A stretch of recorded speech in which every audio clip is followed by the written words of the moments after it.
Hi Saurabh, I just wanted to know your viewpoint. अभी जो ongoing situation चल रहा है, वॉर चल रहा है, Iran, Israel, US, and this has taken a turn where the countries, Saudi countries, Dubai and all are involved.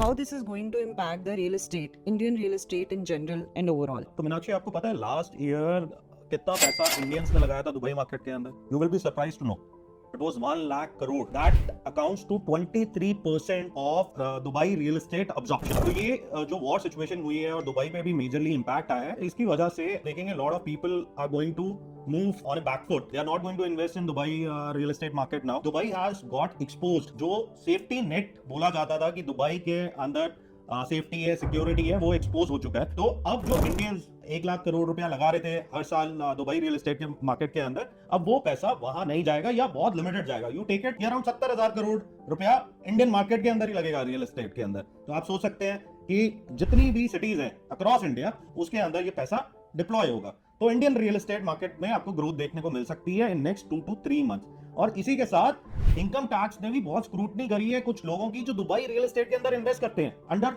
FEMA. तो इतना स्ट्रेस क्यों लेना, दूसरी कंट्री पे इन्वेस्ट करना, दूसरे के लॉ के अकॉर्डिंगली चलना और इनकम टैक्स के भी स्क्रूटनी के अंडर आना? इससे बेटर ये है कि आप अपने होम टाउन में इन्वेस्ट करिए जहां पे आपको जियोपॉलिटिकल और इकोनॉमिक सिनेरियोज पता है। इसी के साथ मीनाक्षी, एनआरआईज की भी जो क्वेरीज है वो बहुत इंक्रीज हो चुकी है। There has been an increment of approximately 50 to 60% in NRI's query. They want to buy home back into India now. Meenakshi, I hope ये क्लैरिफाई करता है आपके क्वेश्चन। Yes, Saurabh.